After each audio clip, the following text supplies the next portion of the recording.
we're told that the economy has never been better, and sorry, this is like 12 straight years of recession. And the Shadow Government Statistics with John Williams has posted a memo reminding us that since 2005, there have only been two positive economic GDP quarters. We are in a terrible recession. QE forever is in place, and Powell mentioned that it's going to become permanent policy. As we move down toward the zero bound, it's going to be apparent that at the same time we're moving toward greater and greater volume of QE. This is the stuff of an explosive gold breakout. We've never seen this before. We've got a failure of hyperinflation to stimulate the economy. Now we're going to move back and make it an extra gear for hyper monetary inflation, and that won't work either. But they've got no choice. They're out of tools. As a responsible person with growing concerns for your privacy and personal liberty, you want to know where we're headed and what you can do about it. We ask the experts what you need to do to take prudent and responsible action to safeguard your family's wealth and well-being, and what basic first steps will help you to be aware and prepared. ReluctantPreppers.com. Welcome back, Reluctant Preppers. It's been over 4 years since we've had this renowned guest on. Jim Willie is an outspoken analyst in the areas of finance and gold and silver and what's really going on in the economies of the world. He's also the founder of the Hat Trick Letter at thegolden-jackass.com. He's here with us for this next time on Reluctant Preppers. Jim, thanks for joining and coming on our show. Oh, it's a pleasure being back on. I thought it was 2.5 years since I was on with Elijah. I regard you as a tag team. That's why we just, one of our supporters, FinanceLiberty.com, was always early helping us to get exposure in our early days. But yeah, guys our age start to tell ourselves that 4 years is only 2.5 years because it makes us feel better, I think. I didn't realize that long, but something very significant has happened in the last several months, and this has never happened before with the newsletter. I've got a really stellar record. I'm not making this stuff up. It's over 90% correct forecasts, and I've got about 14 of them that are kicking into gear right now, all at the same time. That is unbelievable. We've got so many things happening right now, and they're all very negative for the dollar. They're negative for what I call the Uber lords of global finance, the people who think they're in charge of the world and they have the right to, murder 90% of humanity if they feel like it, get rid of the worthless eaters.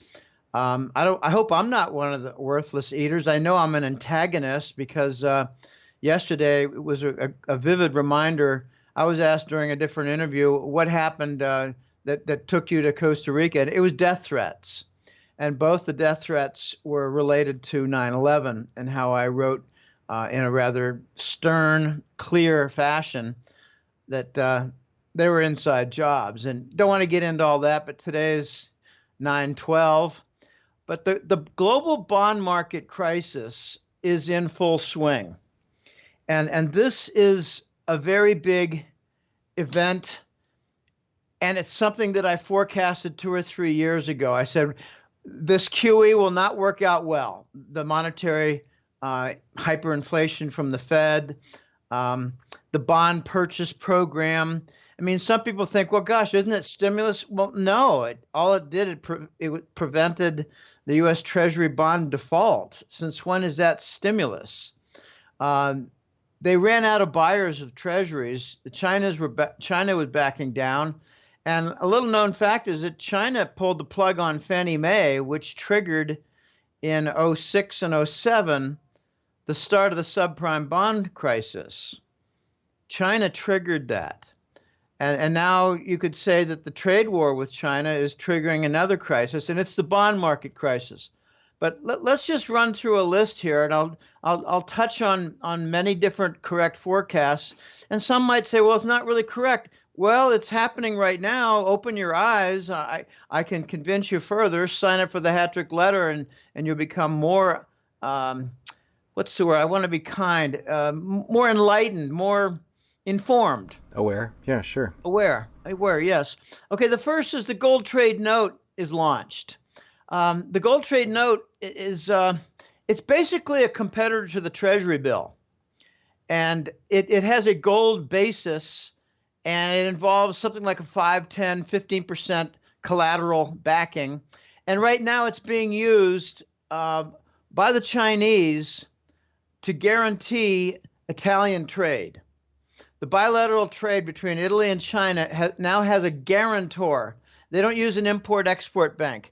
They use a guarantor of a gold trade note, which means the Chinese, if things go badly in Italy, have the right to grab Italian gold. Okay, that's very big. That's a gold trade note. I started talking about that, over 5 years ago, and it's coming into view now. And it's being mentioned, and it's being mentioned by other analysts. So there's a pattern, Don, again, of my work. I get out there a bit early and say, well, okay, there's one coming up like this in particular. I made mention of the coming years. Germany will flip east. They are now. I said this in 2014 when the Ukrainian war hit. I said that because I thought the Germans were going to work around it and get fed up with the Uber lords who now occupy, the Wall Street and London banks. They're going to tell the Americans and the British, go screw off. Stay out of our business. And that's exactly what they said with the Nord Stream 2. Stay out of our business. And we're threatening to slap sanctions on them for their finance company and construction company for the Nord Stream 2, which is a Gazprom natural gas pipeline between Russia and Germany that works through the northern seas. And they get a little confusing on the names. I don't want to make a mistake. Just say north of Germany.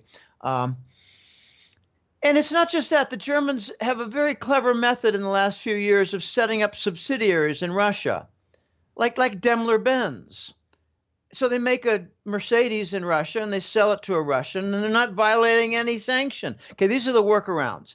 Now it's becoming a lot more evident that Germany and Russia are going to be engaged in oil and gas sales and pay for it in the euro, and maybe maybe work around the SWIFT and use the Instex.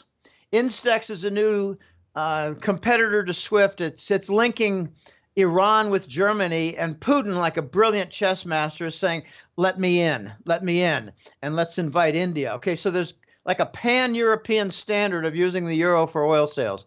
Okay, another one is China's buying Saudi oil in RMB terms.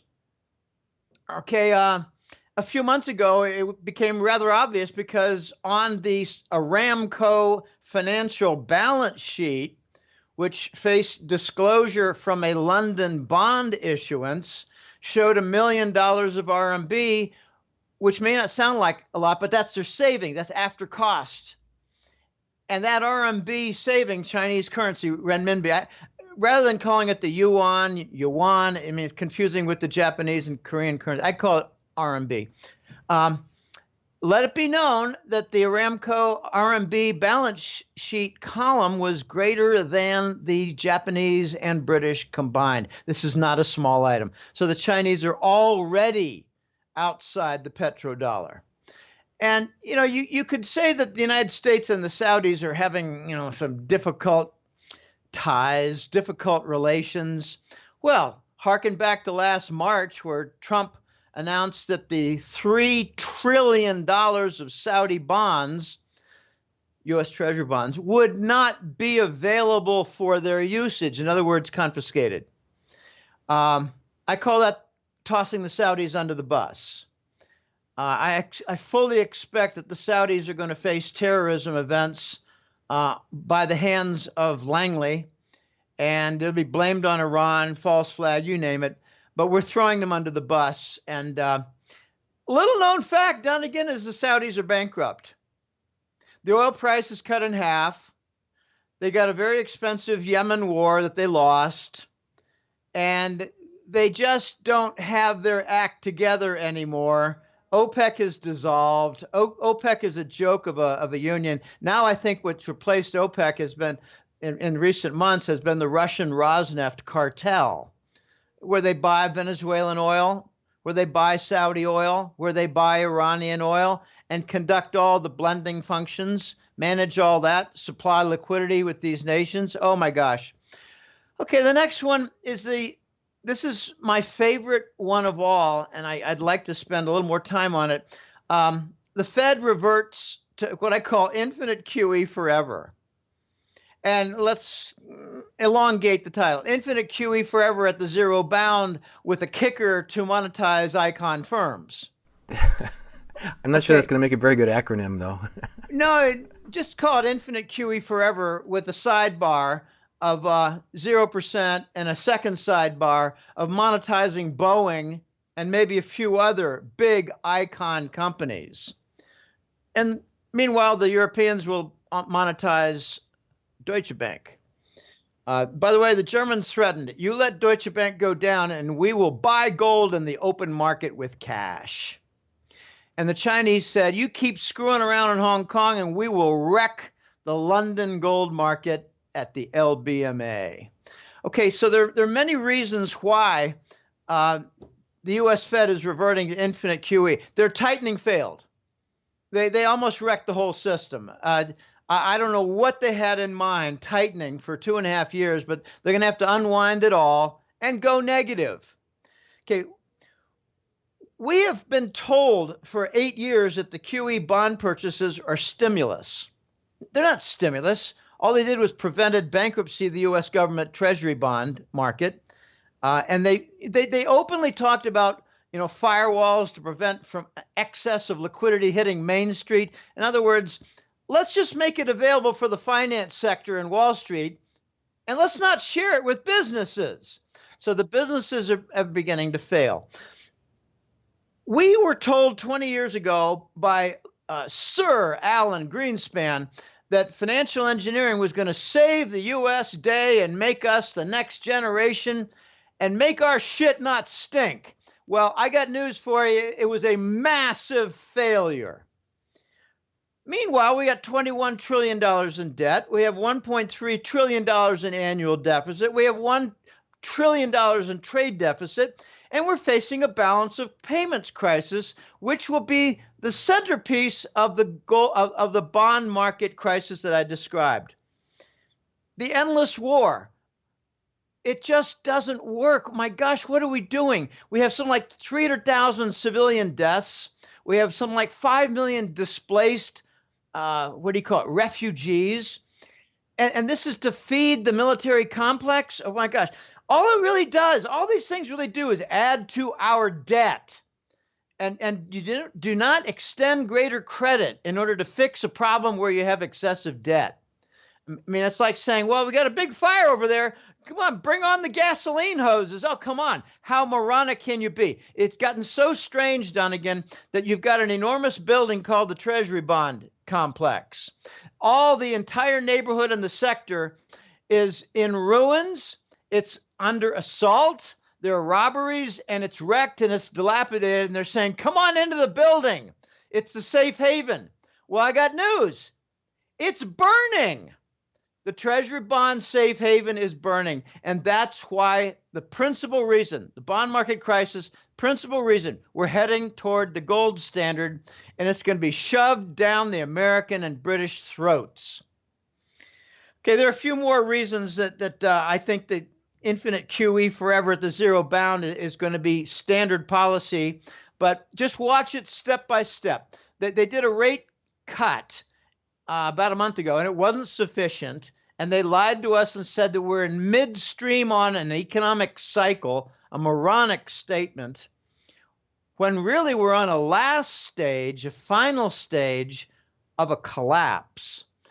We're told that the economy has never been better, and sorry, this is like 12 straight years of recession. And the Shadow Government Statistics with John Williams has posted a memo reminding us that since 2005, there have only been 2 positive economic GDP quarters. We are in a terrible recession. I would say that for the last 5 years, it's been about -3 or 4%. This year could be as bad as -6%, because they tell us you got 2% growth, but they lie by about 6 or 7% on the CPI, the price inflation. So you've got to take the 2% and subtract 6. So we're really -4. And that is very consistent with what the Chapman CPI index, based on a basket of 500 items in 50 American cities. Okay, so QE forever is in place. And Powell mentioned that it's going to become permanent policy. As we move down toward the zero bound, it's going to be apparent that at the same time we're moving toward greater and greater volume of QE. This is the stuff of an explosive gold breakout. We've never seen this before. We've got a failure of hyperinflation to stimulate the economy. Now we're going to move back and make it an extra gear for hyper monetary inflation, and that won't work either. But they've got no choice. They're out of tools. Here's something that I am finally starting to hear among other analysts, and it is that the Treasury bond is now the recognized new subprime global bond. I mean, that's a catchy term. I started talking about that about 6 or 8 months ago. I said it has all the earmarks of the wrecked, ridiculous mortgage bonds. We got bad underwriting, and the bad underwriting for the mortgage bond was very apparent, but the bad underwriting for the Treasury bond is hidden in the form of interest rate swap derivatives. We're buying our own debt through derivative machinery. I would say as much as 50 to 70% of it. And now you've got the bond, what we call primary bond dealers. They're just stuffed to the gills. I love that term. What's happening is the primary bond dealers just cannot find enough buyers, and they're forced by contractual obligations to buy the Treasury bonds. And we've had 2 bond market failures for Treasuries in the last 2 months. Never happened before. And they're resorting to telephone interviews to conduct the auction in order to suppress the information. And that information is, it failed. So there's a phrase that Euroraj, a colleague of mine, has. He said, Jim, it's not about the carry, it's about the collateral. Look at Italy. They had a 3-to-1 ratio, oversubscribed bond market auction. We had an undersubscribed bond auction with a higher yield. So it's our collateral that scares the bond investors and makes them not show up. And they don't care that we've got a higher interest rate. They see our 21 trillion in debt, and they're hearing very clearly the 22 trillion in stolen funds. Okay, there's another forecast coming into play, and it's the proliferation of numerous non-SWIFT, non-dollar bank transfer facilities. Right. What was it, about 3 or 4 years ago, 3 years ago, the Chinese had the cross-border interbank payment system, the CIPS, and a lot of people call it the Chinese interbank payment. It's really cross-border. But anyway, CIPS, they're not alone anymore. Now you got the Instex.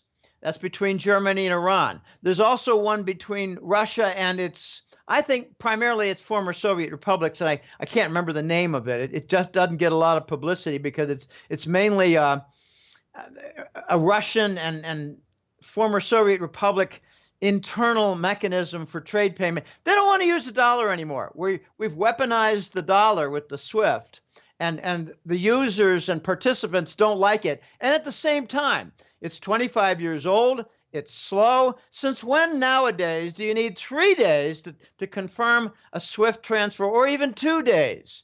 My gosh, with Bitcoin, it's seconds. With PayPal, it's minutes. Oh my gosh. The SWIFT is antiquated and it's getting pushed to the curb. Okay, the British are going to seek a role in the Belt and Road Initiative. That's another forecast I made about 2 years ago. And I thought they were going to mainly compete against Frankfurt for the RMB hub facility, which was a forex trading and bond issuance trading house. But now it's becoming a little more out in the open. The British want to be involved in some technology transfer and some outright commercial lending for big projects on the Belt and Road. And for those Americans who kept in the dark on Belt and Road, I doubt your clients and followers are. The Belt and Road Initiative is sponsored by China and has commitments on the order of about $10 trillion. But in the first half of this calendar year, they logged $600 billion in actual payments for projects that are in operation. So they're on track for more than $1 trillion in this full year. Okay, Britain is now seeking a role. Okay, that's interesting. Iran becomes a vital member of the Eurasian trade zone. I think this is like the zinger for it's being called the Eurasian Economic Union, but I don't want another EEUU. What are you going to have? Estados Unidos is the United States. États-Unis in French. EU is the United States. EEW is European Union. I don't really want a triple U, so I call it the Eurasian Trade Zone for simplicity. I think Iran is going to become a major port operator for Chinese maritime trade and be very important for African commerce. That's what I think. We got into a little discussion among my colleagues recently, Donegan, and it got interesting. It was about Iran, and I was making the statement, no, we're not going to war with Iran. We've been hearing that like for 10 years, but it's a lot of stupid talk. It's triple the size of Iraq, and it's technologically far more advanced than Iraq. Simple comment: United States only attacks defenseless nations. So when we had this discussion, the voice piped in. Bear in mind that Persia has colossal gold reserves that are never mentioned. Could that be why we don't like them? Could that be why we sanction them? Could that be why we try to cut them off at the pass in every which way in global trade and banking? Could that be why we confiscate or freeze their assets? That they won't make available their gold to the London bankers. And, the Shah, he ripped off a good deal of that gold, but you're talking about an empire that endured for 5,000 years. Xerxes, go way back. What was he, a rival to Alexander the Great? I mean, the longer, the more, millennia. The more millennia that an empire had, the more gold they had. That's why China has so much gold. They go back thousands of years. They've got like over 100,000 tons of gold, 110,000 with the White Dragon family alone. So I think Iran is going to be very important. And now you're just seeing all the different bilateral agreements like Iran and India, Iran and Germany, Iran and I think eventually Saudi Arabia. I think they're going to work together. As soon as the Americans and Israelis get the hell out of Riyadh, you're going to see Iran become more an integral factor in the Middle East and the Gulf region. Okay. I think the U.S. is already losing, has already lost control of the oil market. Some people wonder, my gosh, why is the oil price so low? You really think, Jim, it's going to get down into the 30s? Yeah, I do. And Russia's preparing for it. But one of the big reasons that the oil price is going down in dollar terms is that there's not a whole lot of dollar demand for the oil. It's because the petrodollar is a thing of the past. It's a relic. It's not being used by the rest of the world. It's not even being the standard in Europe anymore. This has gotten so out of control. The U.S. is now seeing its main partner in the petrodollar, namely Saudi, selling oil to Russia. And I guarantee it's not for dollars. Selling oil to China, and we already know it's in RMB. Selling oil to Europe, and it's going to be soon in euros. So that's why we throw them under the bus. That's why we steal their $3 trillion in Treasury bonds.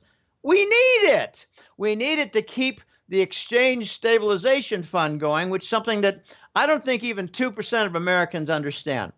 Exchange stabilization fund is a multi-trillion-dollar fund that is used to control and rig financial markets, stocks, bonds, Forex, LIBOR, and more. Crude oil.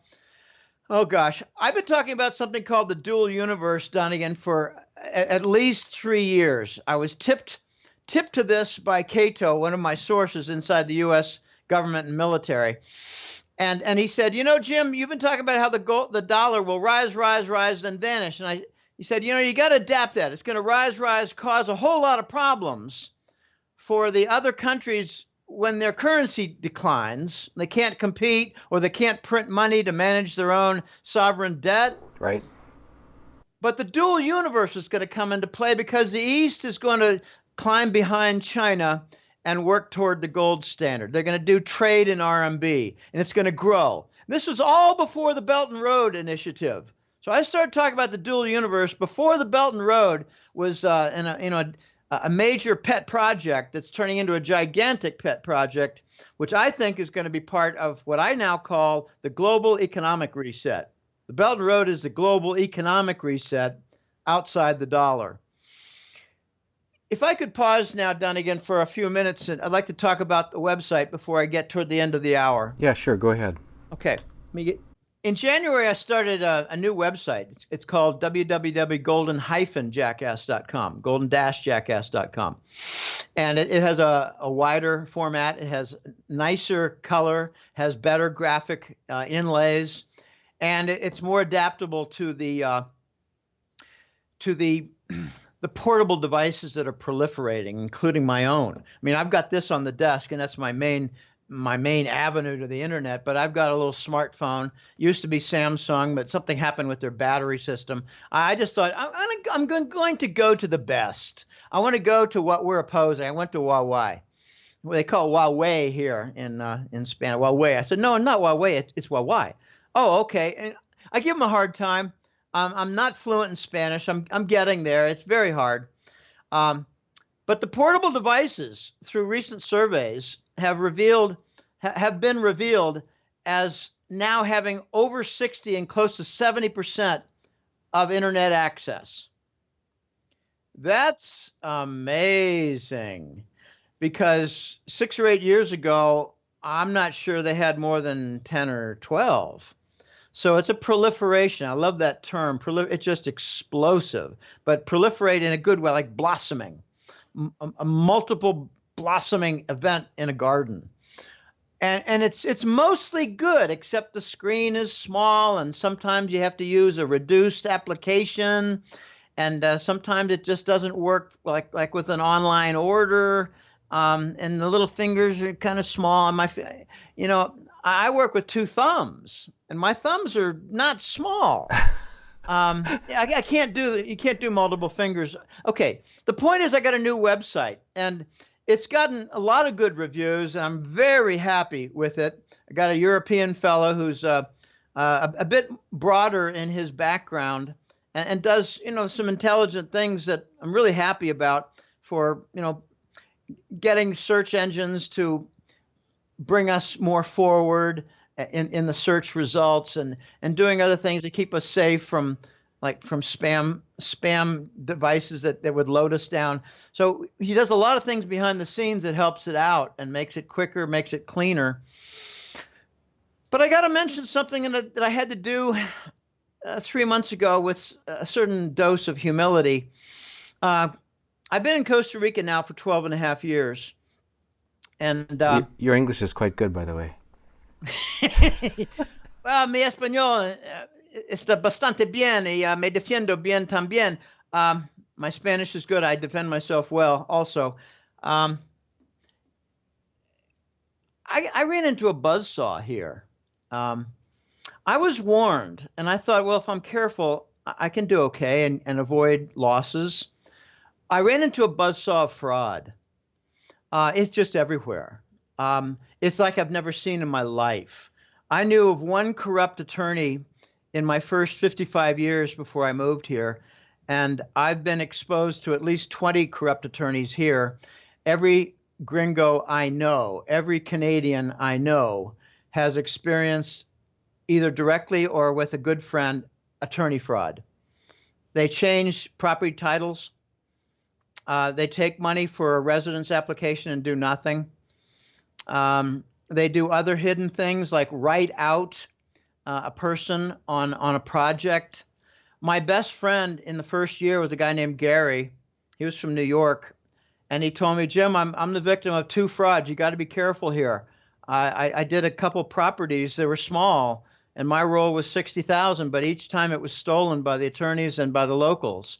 They just changed the contract terms, pay off somebody in the municipal building, and before you know it, you're not the owner. So what I call it's attorney-based paperwork fraud. It's document fraud. And I got nailed with a property title fraud. Cost me a bundle. Then it cost me another bundle. Then I got caught with a subcontractor fraud on a condominium, and the repair of the fraud involved fraud with a different subcontractor. Cost me double bundle there. I was involved in a small share of a parts business for truck and cars and bus, and it turned out to be a crime scene. The guy did internal fraud with the paperwork and other movements, and it was just an unbelievable nightmare that lasted for me over 18 months and cost me close to $10,000 a month. 18 months, almost $10,000 a month. Attorney fees, warehouse fees, paying off improper loans where he shouldn't have used the business collateral, but he did. Fines, more fines, court fine at the end of close to $100,000. Okay, that didn't end there. I've done a dozen things, and I would say 8 or 9 of them failed. There was a small restaurant that I got involved with over a year ago, and the loss on that was more than the original investment. It's just one thing after another. And then there's the poor quality of the construction. And you can do all the inspections you want, but you have no idea how it's going to react to torrential rains and occasionally high wind. Okay, here's the point. I lost a lot of money here. And it 2 years ago began to cripple my newsletter and my personal life and threaten my loved ones. So I installed a donate button on the website, and July and August it's been doing okay, and I'm very happy with it. I'm very grateful to my subscribers and my followers, and ironically the many people I gave a free subscription to because someone lost a job, or he's in the army, or he's retired, or he's a student and young.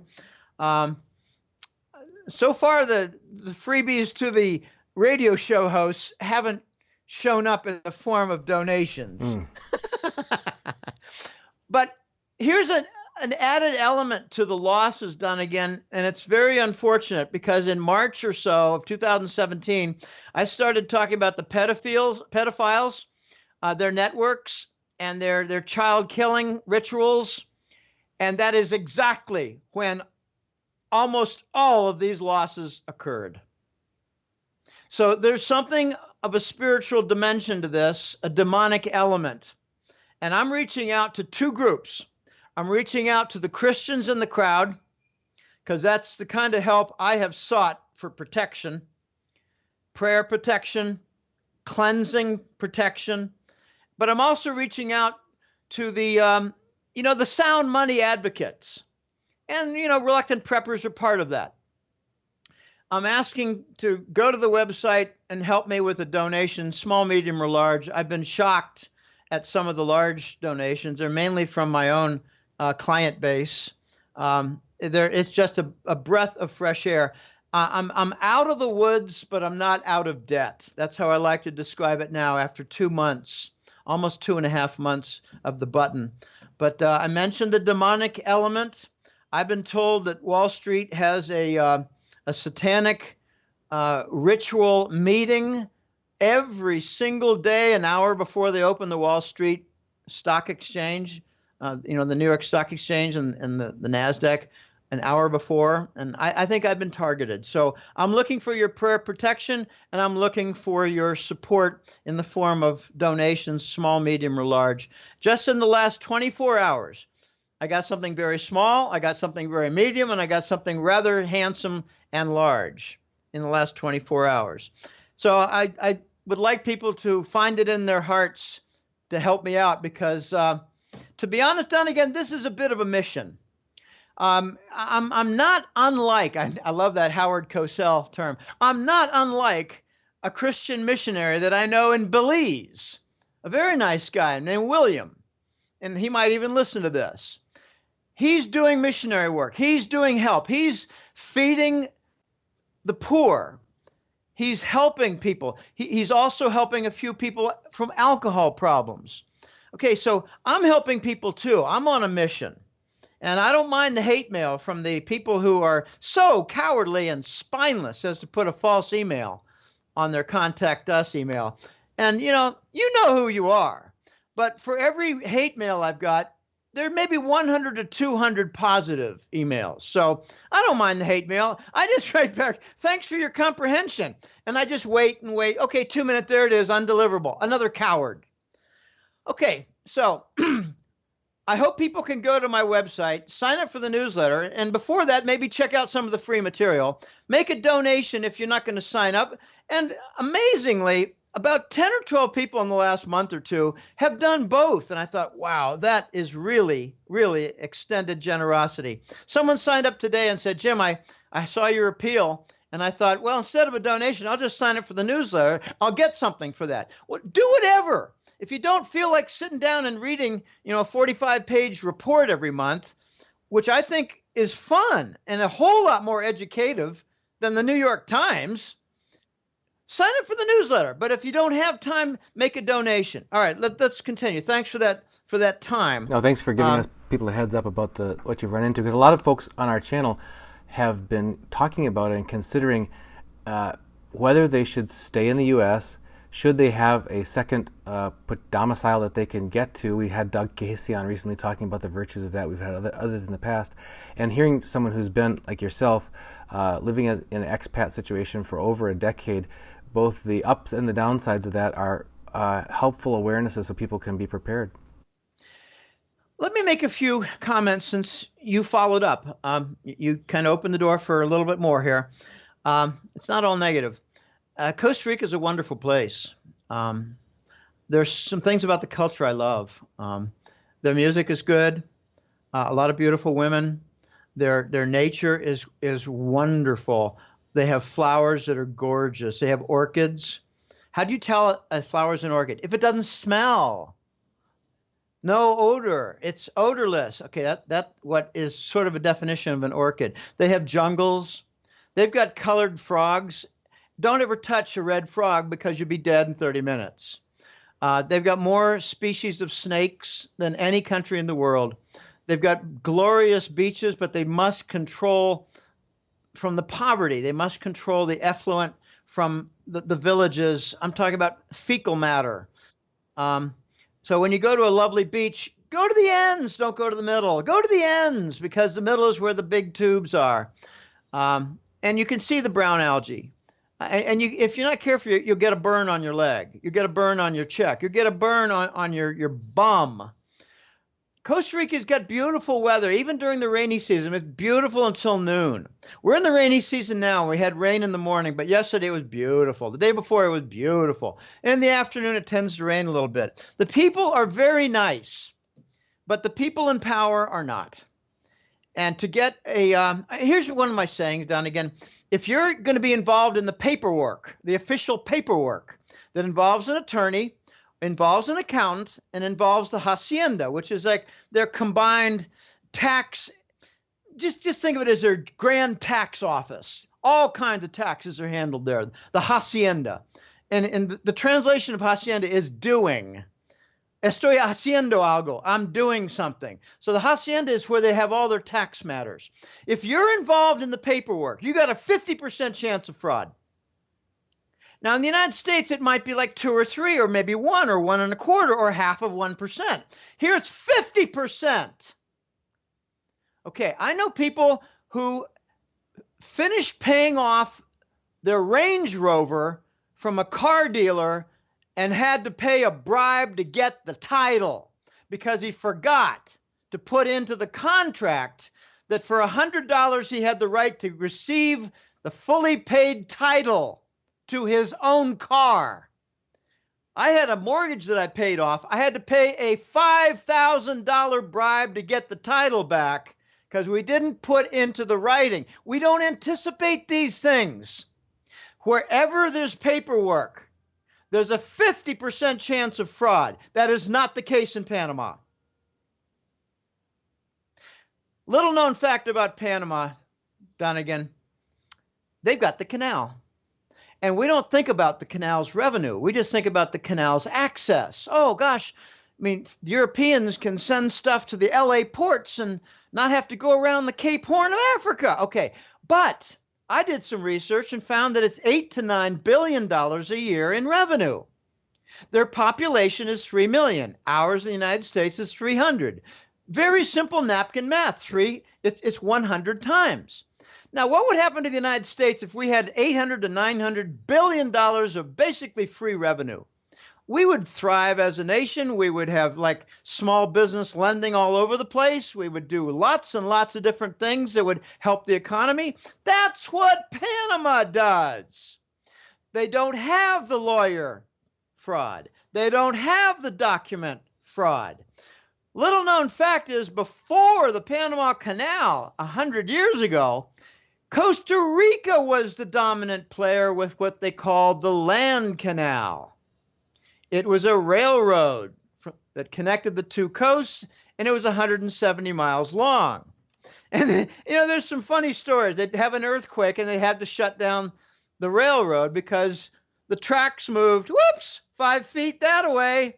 So they have to reconnect like for a half-mile stretch where the earthquake moved the earth. And I went through a hairpin turn. It's on the way to Jaco, a beach. And I asked my gal, what on earth is that all about? We had to go up a hill, down, and loop it around. And she said, well, there was an earthquake there in the late 90s. And it moved everything. So it didn't just move it. It made some unstable land, and they had to reroute like for 200 yards, like triple hairpins. Interesting. Okay. The land canal in the 19th century was a main income source for Costa Rica. They lost it to Panama. And something very significant happened in around 2003 or 4 that I would love to describe more than briefly. There was something which had the name of the Brothers Fund. And it was a Costa Rican mutual fund. It was their main game. It was a mutual fund that served as a savings account, and they managed it. They had a crew of 8 or 10 people managing the account. It had international stocks, international bonds, and I think a lot of U.S. stocks, but I don't know that for sure. What I do know for sure is that a small percentage of the investors in the Brothers Fund, which was $1.5 billion. Now, Costa Rica has 5 million people, multiply by 60. So call it a $90 billion fund, if you want to put it in U.S. per capita terms. Okay, so this $1.5 billion Brothers Fund had a small amount of Colombian lords hiding money in it. And they were gaining money. So the Bush gang came in and stole the whole thing. It's a long story how they did it, because they were obstructed at first, but they ended up bribing some locals here, and the locals betrayed their own people. Bush stole $1.5 billion fund here called the Brothers Fund, and it was before I arrived here a few years, and it was a couple of years after the Patriot Act, so it was around 2003 or 4. I think that has motivated the Costa Ricans to take advantage of any opportunity. They don't care if you're Canadian, because we all look alike and we speak English. They can't tell a Canadian accent. I sometimes confuse it with an Irish accent, honestly. So I think that motivated it. It's like an open license. If there's some fraud against an American, and the American makes a second mistake of inviting the police into the room, he's likely to lose a second time. They're likely to come up with a trumped up charge to say you're in violation of something, and for $2,000 we'll remove the violation when there is none. I've got stories. Okay, so I think the theft of the Brothers Fund motivated a decade or more of targeting Americans. And I wasn't targeted, Dunnigan. I'm talking about a property fraud from the title. I'm talking about a condominium with subcontractor water fraud, worked twice.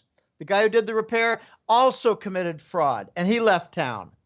Didn't steal. The first guy stole the money. Second guy did undersized piping, and therefore a bigger profit. The whole thing cost 30 grand. The property title hid two debts. The total was 35 grand. The crime scene with the parts business was 6 figures and more than that. That's what I'm dealing with. So Panama, I've got a friend. He's a strange bird.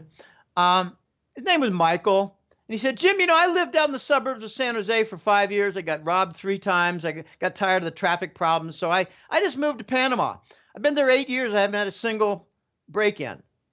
3 break-ins in 5 years in Costa Rica. I had 1 break-in. Scared the living daylights out of me because there were a lot of stories that if it was a gringo and he was home, they killed him. They didn't want any witnesses. I wasn't home. I came back at 8:30 or 9 o'clock, found my big Hewlett-Packard Pavilion 17-inch laptop gone and some jewelry gone. But they missed a number of things that were hidden because I just do things in a smart way. They just broke into a bathroom window, and I think they had stolen keys or some device where it just randomly keeps on going until the big gate opens. A remote device that just keeps rolling. Oh, it finally opened. Oh, that one, it opened over there. Let's go rob there. I have stories of where the guard was paid $100 to get lost, and then a truck came in and they robbed 5 units of an apartment complex. Guards don't guard anything here. Guards are available for a payoff. They're just in the way. It's like an ornament. Okay, so that's my speech about fraud. And Nicaragua is a completely different story. Their successful capitalism is a crime. Small-time capitalism and profit is fine. In other words, keep it a family business. And if you get a little bit bigger, then bring in your cousins. But if you open a 3rd and a 4th office and start hiring strangers, you're going to get the whole thing confiscated, and I have a story on that. So I liked going up to Nicaragua. I had a gal. She was lovely up in Nicaragua, Managua. It has tremendous weather. It's just a little bit hot. It's not humid. You get the prickly Arizona type heat, like mid-90s, but it's not always mid-90s there. Just don't go in June and July. At Christmas time, it's glorious in Nicaragua. I loved the weather in Nicaragua. But Costa Rica is different because San Jose is at 4,000 feet in altitude, and therefore no mosquitoes, no bugs. They do have fleas. They got a lot of fleas. I have to be careful all the time of fleas. Yeah, don't sit on the grass, you idiot. There are fleas everywhere. So you got to be careful. Put a blanket down or sit on a bench or sit on a cement wall. There are lots of ways to avoid sitting on grass. I had an attack in 2012. I had an attack that actually started to damage one of my organs because the fleas were infected. I got about 50 flea bites, but I'm much more careful now. I haven't had a flea bite in over 5 or 6 years. Because I don't sit on the grass. I sit on a bench. I sit on a cement wall. I'm very careful. Sometimes I stand for 10 minutes so that I don't sit and put myself at risk. Back to Nicaragua. They're probably never going to get rid of Ortega. They had some strikes a year ago, and it didn't go anywhere. It made news, and it was a very big impact. Nicaragua's a nice place if you want a cheap place to live where you might be a little bit bored, if you don't mind being bored. And they do have decent television. They don't have, oh gosh, Costa Rica has wonderful cable systems. Okay. All right. So I've said enough about Central America. Costa Rica is wonderful, but you got to watch the document fraud and the hacienda, because the hacienda will squeeze you for anything they can and just invent a $500 fine. And I got stories. Panama is the place to be, sadly, and I'm not there. But let me wrap up with some points here. The U.S. bond market is not done in its explosion. We got a long way to go. If I had to put it in inning terms, I mean, it's very nice. 9 innings is a baseball game. I would say we're somewhere in the 3rd inning for the bond market crisis. But for the gold market explosion and serious movement to make new highs, we're in the 7th and the 8th inning. So the bond market explosion is going to mature, develop, and get bigger and bigger like a volcano and force the gold market higher into unrecognized heights. I thank you for having me on, Dunnigan. It's been fun, and I'm still amazed that you look 36. I had to work that in. Haven't looked 36 for a long time. But Jim, we're grateful for having you here on Reluctant Preppers. And before we let you go, can you stick around for a bonus question for our Patreon subscribers? Sure. Jim, this has been a great expose of a lot of the predictions that you've made and how they're coming to be. It's sobering, it's frightening, but it's important for us to be aware and prepared. We'd love to have you on again soon when we could have you fielding viewers' questions if you're game for that. Absolutely. Just let me know, and a couple of days' notice, and we'll make it happen. Perfect. We've been listening to Jim Willie, founder of the golden-jackass.com and the Hat Trick Letter. Jim, thanks for joining us here this first time in a long time on Reluctant Preppers. I invite people to go to the golden-jackass.com website, sign up, look around, hit the donate button.